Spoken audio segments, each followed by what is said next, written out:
Seth here, educator and interim curator at the Erie Canal Museum, located right in downtown Syracuse. Thank you for joining us for another great Artifact Friday, part of our Erie Eats exhibit.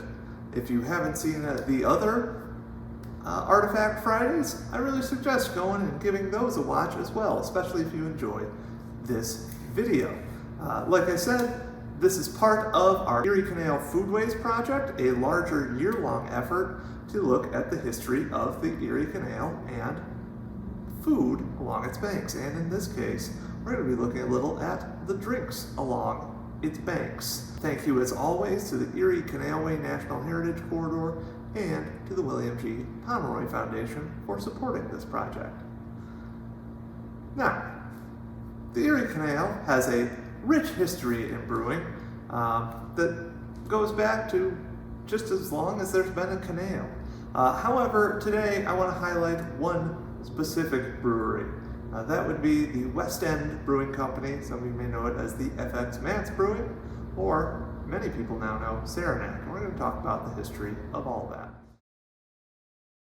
While brewing thrived along the Erie Canal for most of the 1800s, by the 1900s, the beer industry in upstate New York was starting to lag a little, and that was impacted even more by prohibition, the constitutional amendment which made it illegal to manufacture and sell alcohol, which was enacted in 1920. Many breweries nationally and along the canal were ruined by prohibition, though some managed to survive by producing alternative items. In the case of Utica, great canal town's West End Brewing Company, they began making a line of soft drinks known as Utica Club. Following Prohibition's repeal, West End's owner, German immigrant Francis Xavier, or FX, Matt, quickly transitioned back to producing beer, and Utica Club holds the distinction of being the first beer licensed after Prohibition. You can still see it on their cans today. Some other breweries to survive Prohibition include Genesee Brewing in Rochester and both Greenways and Haverleys in Syracuse. Greenway and Haverley eventually fell victim to increased competition from national breweries, though. Think Budweiser, Miller, those sorts of Pabst, those sorts of breweries, and they closed mid-century, while FX Matt and Genesee hung on as popular regional beers here in upstate New York, adapting to changes in consumer tastes in the 60s and 70s, with popular cream ales and light beers.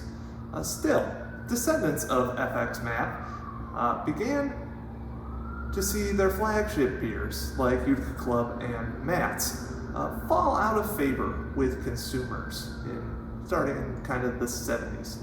In the mid-1980s, the brewery reinvented itself, harkening back to its German roots with a new brand of craft beer, Saranac. This is really early in what's going to become the major trend of craft brewing, which has spread all along the Erie Canal Corridor and indeed throughout the country. Saranac is now a major nationally recognized brand, still operated by the fourth generation of the Matt family in Utica, and many more breweries have, like I said, followed Saranac's example over the last several decades, with brewing even further stimulated by the 2012 Farm Brewery Act, which also included stipulations to stimulate New York's agriculture by requiring farm breweries to make products with set quotas of New York-produced ingredients. Today, New York has over 1,000 licensed alcohol-producing establishments, and over 1 million barrels of beer are produced in the state, and it contributes greatly to our state's economy, including the canal corridors. In fact, the New York State Brewers Association has partnered with the Empire State Trail, which largely runs along the Erie Canal and the Canalway Trail, to do a passport program highlighting both breweries and the trail. kind of throughout the canal corridor. This can celebrates the 25th anniversary of the West End Brewing Company's Spokesmugs, Schultz and Dooley, who debuted in 1959. These two talking steins symbolize the German and Irish backgrounds of many brewers, including West End's founder, F.X. Matz, who, like I said, was a German immigrant.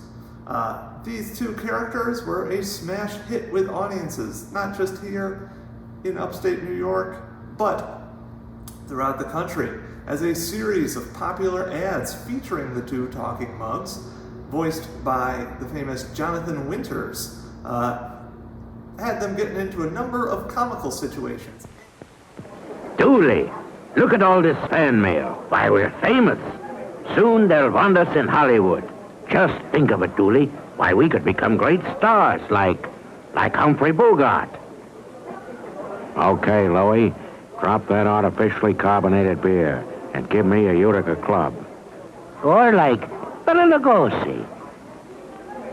I don't drink beer myself, but if I did, it would be Utica Club. It's supernatural. The advertisements, get this, were even included in the TV guide. Like there were 30-second little chunks where they'd say, like, tune in at this time to see these two